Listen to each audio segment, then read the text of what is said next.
అతి పరిశుద్ధుడు పవిత్రుడైతే స్నామములో శుభములు పలుకుతూ నేటి బంగారు పరిగా కొద్దిగా క్లుప్తంగా మరొకసారి చెప్తూ మరి ఒక జీవిత చరిత్రను క్లుప్తంగా చెప్పాలని కోరుకుంటూ, నేను గతంలో చెప్పినప్పటికీ 119వ కీర్తన మొదటి భాగం శుక్రవారం చెప్పబడింది. ఈ శనివారం రెండో భాగాన్ని అది కూడా పూర్తి చేయాలని, అది అమూల్యమైన నిధి 119వ కీర్తన కాబట్టి అది అందరూ తెలుసుకోవాలని మీ ముందు ఉంచుతున్నానండి. ప్రభు మీకు నేర్చుకుని మనసులో దాచుకునే కృపనివ్వాలని ప్రార్థిస్తూ, మన కన్నీళ్లు ఎవరు గమనించకపోవచ్చు కానీ, మన బాధను ఎవరు గుర్తించకపోవచ్చు కానీ, మన కష్టాలు ఎవరు తీర్చకపోవచ్చు కానీ, మన సృష్టికర్త మన గురించి చింతిస్తున్నాడు కనుక, ఎంత మంచి దేవుడు యేసయ్యా, చింతలన్నీ తీరియనయ్యా నిన్ను చేరగా అని పాడుకుంటూ మన ప్రభు మనల్ని ఆదరిస్తాడని, కన్నీరు తుడుస్తాడని గుర్తుంచుకోవాలి. అయితే మాటైనా మనసైనా పరిపూర్ణంగా అర్థమవ్వాలి అంటే ఎదుటి మనిషి మీద నమ్మకం, అభిమానం ఉండాలి కానీ నిర్లక్ష్యము, చులకన భావం ఉండకూడదు. మౌనంగా ఉంటున్నానంటే మరి మాట్లాడే ధైర్యం లేక కాదు కానీ, గొడవలు పట్టడం ఇష్టం లేక, ప్రభు కూరుదట్టుగా మరి సాత్వికమైన మనస్సుతో ఉండాలనే మనసుతోటే కొందరు మౌనంగా ఉంటారండి. అయితే ఒక బంధంలో ఉండకూడదు నిర్లక్ష్యం, ఉండాల్సింది నమ్మకం, ఇవ్వాల్సింది సమయం. అందుకని సమయాన్ని సద్వినియోగం చేసుకోవాలని వాక్యం చెప్తుంది. మోయలేనంత డబ్బు సంపాదించే వాళ్ళు పెరిగిపోతున్నారు కానీ, మోయవలసినటువంటి నలుగురిని సంపాదించుకునే వాళ్ళు, ప్రేమతో మనుషుల్ని బంధించే వాళ్ళు తక్కువైపోతున్నారు. ప్రభు ప్రేమ మనలో ఉంటే మరి అది సాధించగలం. మరి చాలామంది మరి చాలా వ్యర్థంగా సమయాన్ని గడపటం మరి దేవుని చిత్తం కాదు కనుక, సమయం పోనీయక సద్వినియోగం చేసుకుంటూ మరి మనం ప్రభు కొరకు జీవించడానికి ఇష్టపడదాం. క్లుప్తంగా ఒక భక్తుని యొక్క జీవిత చరిత్ర మరి తెలుసుకుందాం. అది మరి ఒక మిషనరీ, రోజుకొక మిషనరీ దానిలో సేకరించింది. ఆమె జననం 1965, మహిమ ప్రవేశము ఈ మధ్యనండి 2004 15/3, తర్వాత బేకర్ ఫీల్డ్లో, దేశము అమెరికా, తర్వాత దర్శన స్థలము ఇరాక్. మరి నేను సరైన నిర్ణయం తీసుకోలేదేమో అని వెనక్కి తిరిగి చూసి విచారించే అవసరం దేవుడు పిలిచినప్పుడు ఉండదు. దేశంలన్నిటి కొరకు నేను కలిగిన హృదయమును వీలైనంత వరకు మీతో పంచుకుంటకు నేను ప్రయత్నించాను. ఒక ప్రదేశం కొరకు నేను పిలువబడలేదు, యేసు యొద్దకు పిలువబడ్డాను. అందుకు విధేయత చూపటమే నా గురి. శ్రమలు అనుభవించవలసి వచ్చినను నేను సహిస్తాను. ఊహించగలిగింది అదే. యేసు యొక్క మహిమ నాకు లభించే బహుమతి అని మిషనరీ అన్నారు. మిషనరీ హృదయం అన్నది కొందరు యుక్తమని ఎంచిన దానికంటే ఎక్కువ శ్రద్ధ చూపిస్తుంది. కొందరు సురక్షితమని తెలిసిన దానికంటే ఎక్కువగా తెగింపును కలిగి ఉంటుంది. మా ఆచరణబద్ధమని కొందరు భావించిన దానికంటే మించిన లక్ష్యమును కలిగి ఉంటుంది. సాధ్యమని కొందరు భావించిన దానికంటే మించిన వాటిని అందిస్తుంది. నా సౌఖ్యం కొరకు లేదా విజయం కొరకు కాదు, విధేయత చూపించడం కొరకు నేను పిలువబడ్డాను. ఇది స్వీయ సాక్ష్యం ఆమె చెప్పారండి. యేసుని ఎరుగుట మరి ఆయన సేవించట కంటే వెలుపల వేరే సంతోషం నాకేమీ లేదు.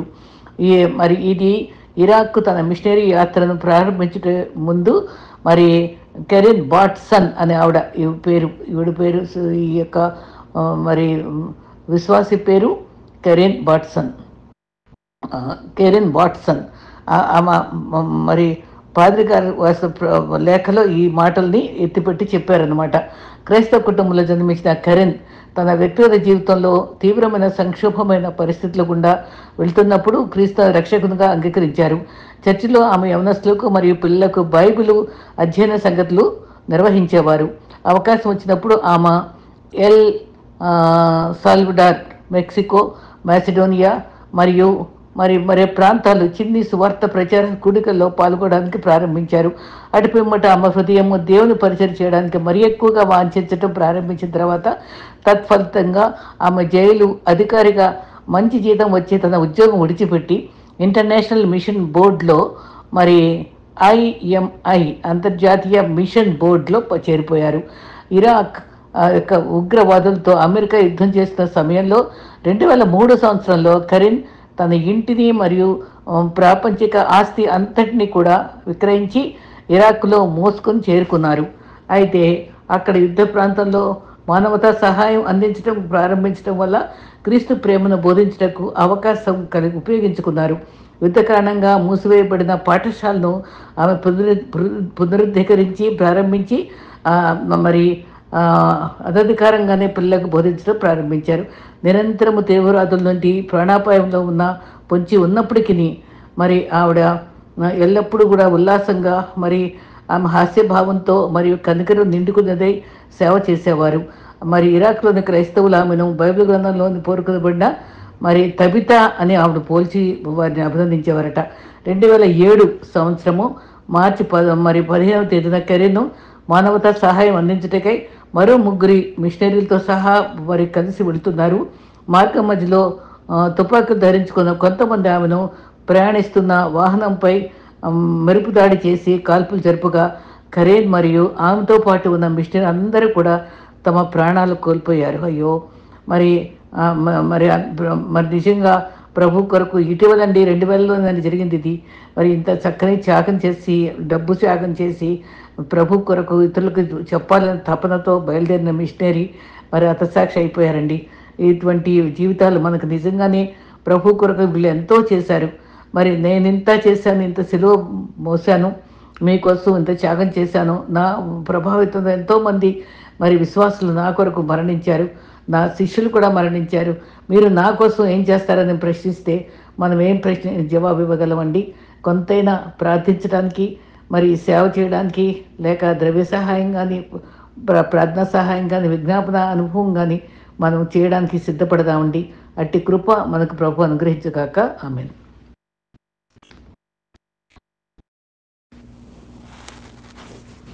పరిశుద్ధుడైన యేసుక్రీస్తు నామములో మీ అందరికీ శుభములు తెలుపుతూ ఈనాటి బంగారు పరిగను నేను మీ ముందు కోరుకుంటున్నానండి. ఈ చక్కని తలంపులు నాకు కూడా ఎంతో ఆధ్యాత్మికమైన మేలు ఇస్తూనే ఉన్నాయి. నాకు సేకరించిన అనుభవంతో మీకు పంచుకునే కృపనిస్తున్న దేవునికే నీకు స్తుతిస్తూ, మరి దేవుని యొక్క దక్షిణ హస్తం మనల్ని నడిపించేది. అది రెఫరెన్స్ అని చెప్పడానికి టైం లేదు, కానీ ఆ హస్తం ఎటువంటిది అంటే అది దేవుని యొక్క హస్తం, దక్షిణ హస్తం. అది సాహసకార్యాలు చేస్తుంది, తోడుగా ఉంటుంది. చాపబడిన హస్తము, ద్వితీయోపదేశకాండం 4:34. అది నిత్య హస్తము, ద్వితీయోపదేశకాండం 33:27. అది శక్తిగల హస్తము, కీర్తనలు 98:1. అది మహిమగల హస్తము, యెషయా 63:12.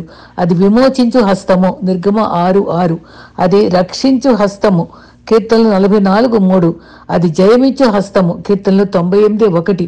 అది పరిపాలించు హస్తము, యెషయా 40:11. అది బలపరచు హస్తము, కీర్తనలు 89:21. అది సంరక్షించు హస్తము, ద్వితీయోపదేశకాండం 7:19. అది నాశనం చేసే హస్తం కూడా. అయితే ప్రభు హస్తం మనల్ని చాలా అండగా ఉండి నడిపించి, కుడిచేయి పట్టుకుని నడిపించేది కనుక మనం ఆయన్ని ఆశ్రయించుదాం. అయితే ఈ మహా విషయాలు కొన్ని ఉన్నాయి, అది కూడా చెప్పుకుందాం.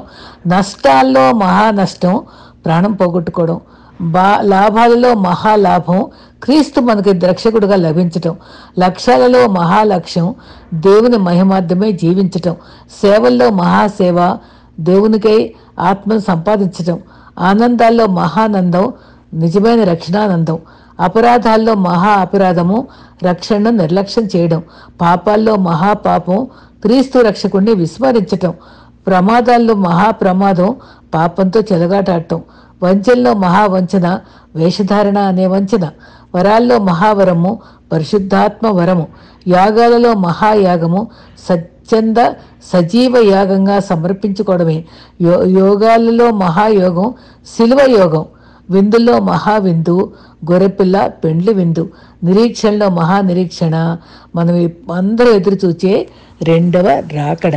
అయితే మనం నిన్న కీర్తనలో సగభాగం చెప్పుకుందాం కదా, అదే మనం కంటిన్యూ చేసుకుందామండి. చాలా అమూల్యమైనటువంటి భావాల్ని వాక్య వెలుగులో మనం ఇంతవరకు ఎన్నో అద్భుతంగా చూస్తున్నాము. ఇప్పుడు కూడా మనం ఆ అనుభవాలన్నింటినీ పదే పదే ధ్యానించుకుంటే దానిలో కొన్నన్నా మనకి మన హృదయాల్లో తాకుతాయి, మన గుండెల్లో నిలిచిపోయి మనకు ఆత్మీయమైన ధైర్యాన్ని ఇచ్చేదిగా ఉంటుందండి. అది అనుభవంలో ఇక్కడ 119లో 81 నుంచి 88 వరకు మళ్ళీ ఒకసారి చూసుకుందాం. అది మొదటి దాంట్లో ఒక మాట 81లో ఎంత మాట ఉంటుందంటే, అది నిరీక్షణాస్పదమైనది నీవే అని చెప్తూ మరి చక్కటి మాట చెప్తారు. అది కఫ్ అనేటువంటి ఆ పేరాలో ఉంది. నీ రక్షణ కొరకు నా ప్రాణం సొమ్మసిల్లుతుంది. మరి నేను వాక్యం మీద ఆశ పెట్టుకున్నాను. మరి నీ ఆజ్ఞలన్నీ నమ్మదగినవి. మరి ధర్మశాస్త్రం అనుసరించి గర్విష్ఠులైతే పట్టించుకోరు, కానీ నేను నమ్ముతున్నాను అని చెప్పుకుంటూ నీ విడువక ఉన్నాను, నీ కృపచేత నన్ను బతికించు అని చెప్పుకున్నాడు కఫ్లో. ఆ దాంట్లో మరి నీ ఆధారం అంతా, నా రక్షణకు ఆధారం అంతా నీవే, సమస్యలు వాళ్ళలో బలమిచ్చేవాడు నీవే అని చెప్తూ 89 నుంచి 90 వరకు లామెన్ అనేటువంటి పేరాలో మరి ఆధారాలన్నీ పోయినా సరే నీ వాక్యమే నిలుస్తుంది అని 89వ వచనం నుంచి, యెహోవా నీ వాక్యం ఆకాశమందు నిత్యం నిలకడగా ఉంది, నీ విశ్వాసత తరతరము ఉంటుంది, నీ భూమిని స్థాపించేది స్థిరంగా ఉంది, సమస్తము అది నీకు సేవ చేస్తుంది అని గుర్తించుకుని దేవుని ప్రశంసిస్తూ ముందుకు సాగాడు. అయితే ఆయన నిర్ణయం చొప్పున నేటికి స్థిరపడున్నాయి, అది సంతోషమిస్తుంది. అది లేకపోతే నా శ్రమను నశించిపోయేదాన్ని. బ్రతికించు, నేను మరువను, నన్ను రక్షించు, నీకు శత్రువులు పొంచున్నారు. అయితే నేను ధర్మశాస్త్రం అపరిమితమైన దాన్ని ఆశ్రయిస్తా అన్నాడు. తర్వాత మేం అనేటువంటి పేరాలో, నీ ధర్మశాస్త్రం ఎంతో ప్రీతి, దానివల్ల ధ్యానిస్తున్నాను, నిత్యమై తోడుకుంటున్నాయి. అవి నేను ధ్యానిస్తూనే విశేష జ్ఞానము నాకు అందరికంటే, బోధించే వాళ్ళకంటే జ్ఞానం ఇచ్చేస్తున్నావు నాకు. నేను నీ ఉపదేశాలు లక్ష్యం చేస్తున్నాను. వృద్ధుల కంటే ఎక్కువ జ్ఞానం వచ్చేస్తుంది. నా పాదములు నిజంగా తొలగించుకోకుండా దాని దృష్టి మార్గంలోంచి తప్పించుకుంటున్నాను. నాకు కొంచెం తొలగకుండా ఉన్నాను. ఎంతో మధురం, అది నోటికి తీయగా ఉన్నాయని చెప్పుకున్నాను నిన్న కూడా. అది వివేకం కలిగిస్తాయి. అయితే నూన్ అనేటువంటి పేరాలో కూడా విలువైన వాక్యం, మనం ఎప్పుడు ఆలోచించే వాక్యం. దేవుడే మనకి, క్రీస్తే మనకి వెలుగై ఉన్నాడు కదా. వాక్యం ఇక్కడ వాక్యమే దేవుడు గనుక, నీ వాక్యము నా పాదాలకు దీపం, నా త్రోవకు వెలుగు. ఎంత మంచిది. నీ వాక్యము నా పాదములకు దీపము, దీపము నా త్రోవకు వెలుగై వెలుగై ఉన్నట్ ఆ దీపము. నిజంగానండి, మన త్రోవకి ఎంతో వెలిగిచ్చేది విశేష జ్ఞానము. పరిశుద్ధ మార్గంలో ఉండటానికి అది మనకు తోడ్పడుతుంది. అధికంగా ప్రేమిస్తున్నాను, ఇంకా వెనక్కి తిరగను, నేను లక్ష్యం చేసుకుంటున్నాను.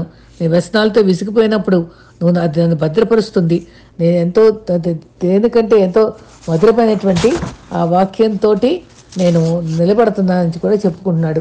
అయితే ఇక్కడ 105వ వాక్యం నుంచి చెప్పినటువంటి ఆనందానికి మూలం అని చెప్పుకున్నాక, సామెహ్ అనే పేరాలో అక్కడ నాకు చక్కటి మాట చెప్తున్నాడు.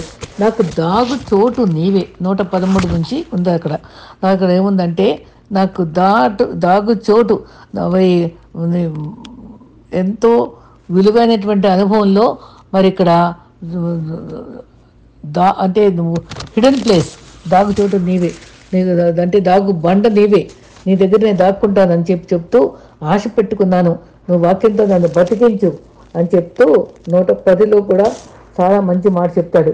శాస్త్రంలో హృదయానందాలు నాకు స్వాస్యము, నేను లోపరుచుకుంటున్నాను నన్ను నేను, అవి నిత్య నిర్ణయాల్లో తుది వరకు ఉంటాయి అని చెప్పుకుంటూ, అది తర్వాత సామెహ్ అనేటువంటి దాంట్లో కూడా ఈ పేరాలో కూడా మనం 113వ పేజీలో కూడా మనకి 13వ వచనంలో కూడా అది మరి, నేను దిమస్కును ద్వేషిస్తా, నీ శాస్త్రమే నాకు ప్రీతికరము, నాకు మరుగుచోటు కేయడం కూడా నీవే, నాకు నీ వాక్యమే నేను ఆశ పెట్టుకున్నాను అని చెప్తూ ప్రశంసించుకుంటున్నాడు. మరి నా న్యాయవిధులకు ఆశమేషగా లేను, నేను నీకు ఆజ్ఞ అన్నిటికీ నేను భయపడుతున్నాను. 120 వరకు అలా ఉందండి. తర్వాత ఆయన అనేటువంటి పేరాలో 121, నీటి న్యాయాలను నశిస్తున్నాను, విడిచిపెట్టకు, మేలు కొరకు నీ సేవకు పూటపడు, నీ రక్షణ కొరకు నీతిగా నీ మాట కొరకు పెట్టుకుని నా కన్నులు క్షీణిస్తున్నాయి. అంటే అంత తపనతో నేను నా కళ్ళు అలాగ పెట్టుకుని నీ రక్షణ, నీ మాట, నీ నీతి కొరకు కనిపెడుతున్నా అని చెప్పుకున్నాడు. నీ కృప చొప్పున నీ సేవకునికి మేలు చేయమంతే కాదు, నీ కట్టడాలు నాకు బోధించయ్యా, నీ శాస్త్రం గ్రహించేటట్టు మళ్ళా నీ జ్ఞానం దయచేయి నాకు, నీ క్రియలు జరిగించడానికి ఇదే సమయం అవి ఎంత విలువైనవో 127వ వచనంలో మళ్ళీ మళ్ళీ చెప్పాడండి. బంగారు కంటే అపరంజి కంటే నీ ఆజ్ఞలు నాకు ప్రీతికరము, నీ ఉపదేశములని యథార్థములని వాటిని మన్నిస్తున్నాను, వాటిని నేను గౌరవిస్తున్నాను అని పదే పదే చెప్పుకోవడం జరుగుతుంది. ఆ తర్వాత పేరా పేరు పే పే అదంతా గ్రీకు పదాలండి. అవన్నీ దాంటి వాటి యొక్క ఆల్ఫాబెట్స్లో మొదటి పదం ఒక్కొక్క పదాలు చెప్పుకుంటూ వచ్చాడు కదా. మరి 22 వాటికి 22 పదాలు చెప్పుకొచ్చాడు. 22 అక్షరాలు. మనకు 26 ఉన్నట్టు వాళ్ళకి 22 ఉన్నాయి. అయితే నన్ను నడిపించు, నీవే నన్ను సహాయం చేయి, నా పాపం నాలోంచి రానీయకుండా చూడు నాయన అని చెప్తూ ఆ పే అనేటువంటి దానిలో ఇవన్నీ చెప్పుకొచ్చాడు. నీ శాసనాలు ఎట్లా ఉంటాయి, అది చాలా ఆశ్చర్యంగా ఉంటాయి కాబట్టి నేను గాయకుంటున్నాను. మరి 130వ వచనం ఎంతో గొప్పది. నీ వాక్యం వెల్లడితోడనే వెలుగు కలుగుతుంది. అది వెలుగు అనేది ఆ వాక్యం ద్వారానే కదా. కాబట్టి ఆ వెల్లడవగానే అక్కడ బ్రైట్ లైట్ వస్తుంది. అది తెలివి లేని వారికి తెలుగు పుట్టిస్తుంది. నీ ఆజ్ఞ అధిక వాంఛ చేత ఇక్కడ ఎంత బాగా చెప్పాడండి. నా నోరు తెరచి ఒగుర్చుచున్నాను. ఎంత తపన, ఎంత ఆశ వాక్యం కలిగి ఉన్నాడో ఈ మాటలు తెలుస్తున్నాయి. నీ నామం ప్రేమించే వారికి నువ్వు నా తట్టు మరి నువ్వు చేయదగునట్లు నా తట్టు తిరిగి కరుణించయ్యా. నీ వాక్యము బట్టి నా అడుగులు స్థిరపరచు. నిజంగానండి, మన స్టెప్స్ అన్ని ఆయన ఆర్డర్ చేస్తాడు. స్టాప్స్ కూడా ఆయన ఆర్డర్ చేస్తాడు. ఆయన నీ వాక్యాన్ని బట్టే చేయదైనా నీ ఉపదేశం అనుసరించినట్లు నన్ను కనుగరించు. ఇంకొక మాట 135లో నీ సేవకుని మీద నీ ముఖకాంతి ప్రకాశింపచేయి. నీ ధర్మశాస్త్రం అనుసరింపకపోయినందుకు అసలు ఇలా చేయకపోతే నాకు ఏడుపు వస్తుంది, నా కన్నీరు కారిపోతుందని చెప్తున్నాడు, ఏరులై పారుతుందని చెప్తున్నాడు. తర్వాత పేర సాదే. యెహోవా నీతిమంతుడవు, న్యాయవంతుడవు, యథార్థవంతుడవు, విశ్వాసత బట్టి నీ శాసనాలు ఇచ్చావు కదా. అవన్నీ నన్ను నీ వాక్యాలు మర్చిపోతావు, విరోధులైతే మర్చిపోతారేమో కానీ నాకు ఆసక్తిగా ఉంటుంది, అవి భక్షిస్తున్నాను నేను. ఎందుకంటే నీ వాక్యం చాలా, వాక్యం ఎంత విలువైందో పదే పదే చెప్పుకొస్తున్నాడండి. స్వచ్ఛమైంది, అది సేవకునికి ప్రీతికరమైనది. అల్పుడను మనం ప్రభుని ఆరాధించినప్పుడు ఈ మాటలన్నీ వాడుకోవచ్చు.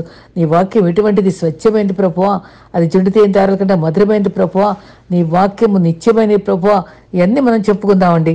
శాశ్వతమైనది ప్రభువా, నీ సత్యమైన ప్రభువా, అవి నీ ఆజ్ఞ సంతోషం కలిగించే ప్రభువా, నీ శాసనాలు శాశ్వతమైన ప్రభువా, నేను బతుకున్నట్లు నాకు తెలివి దయచే ప్రభువా అని మాటలన్నీ మనం వాడుకోవడానికి ఉపయోగపడతాయండి.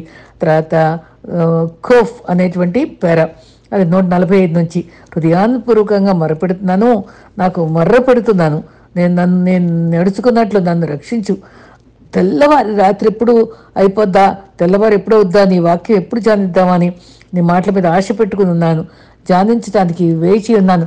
నా కళ్ళు రాత్రి జాములో కాకముందే తెరుచుకుంటున్నాను. చూసారా, అసలు నిజమే, నిద్ర కూడా తపనతోటి పట్టకుండా ఎప్పుడు వాక్యం ధ్యానించుకోవాలా అని ఆశ పెట్టుకున్నాడట.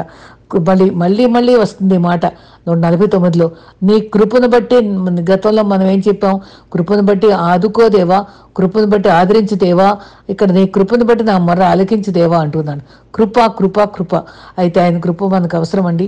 యెహోవా నీవు సమీపంగా ఉన్నావు, నీ ఆజ్ఞ సత్యం, అవి స్థిరములు నిత్యములు. మరి నేను పూర్వం నుండి వీటి వల్ల తెలుసుకునే ఉన్నాను కదా. ఇది ఆ పేరాలో ఉందండి. రేష్, ధర్మశాస్త్రం మరచువాడిన కాదు, నా శ్రమ విచారించయ్యా, నా పక్షాన వాద్యమాడు ప్రభువా. మరి శత్రువులకైతే రక్షణ దూరంగా ఉంది, కానీ నువ్వు నాకు దగ్గరగా ఉన్నావు. కనికరం మితిలేనిది. ఆయన కనికరం ఎటువంటిదండి? కృప. ఆయనే దయా దాక్షిణ్య పూర్ణుడు, దీర్ఘశాంతుడు, కృప సమృద్ధి గలవాడు కనుక నీవు మమ్మల్ని బతికించు, మరి చిత్తగించయ్యా. మళ్ళీ ఇక్కడ కృప మళ్ళీ వచ్చింది. నీ కృప చొప్పున 159 నన్ను బ్రతికించు. కృప చొప్పున మనకి ఏ ఆధారం లేదండి, ఆయన కృప చొప్పున నన్ను బ్రతికించు. నువ్వు నియమించిన న్యాయవిధులు అన్నీ నిత్యం నిలిచిపోతాయి కనుక నువ్వు నన్ను కనుకరించయ్యా. షీన్ అనేటువంటి పేర. మరి అధికారులు నిర్నిమిత్తంగా తరుగుతున్నారు. విస్తారమైన దోపుడు సొమ్ము సంపాదించిన దానికంటే, దోపుడు సొమ్ము అంటే మనకి లక్షల ఆస్తి అది అబండెంట్గా వచ్చింది అనుకోండి, వాటికంటే కూడా నీ వాక్యం అంటే నాకు ఎంతో ఇష్టమని ఆ మాట చక్కగా వాడాడు. దోపుడు సొమ్ము కంటే నేను నీ వాక్యాన్ని బట్టి సంతోషిస్తున్నాను. మరి ధర్మశాస్త్రం నాకు ప్రీతికరము, నాకు ఎంతో ఇష్టమైంది. మరి దినమునకు అందుకనే ఎన్నిసార్లు 7 మార్లు స్తుతిస్తున్నాను. మనం ఎన్ని మార్లు స్తుతిస్తున్నామండి. ఉదయం సాయంత్రం 2 నిమిషాలు ప్రార్థన చేస్తే అదే గొప్ప అనుకుంటున్నాం. కానీ 7 మార్లు నేను నీ ప్రేమను బట్టి, నీ శాసనాలను బట్టి, నీ వాక్యాన్ని బట్టి స్తుతించుకుంటున్నాను సంతోషంతో. వారు ధర్మశాస్త్రం ప్రేమించే వారికి ఎంతో ఎంతో విలువైన మాట ఉందండి 165లో.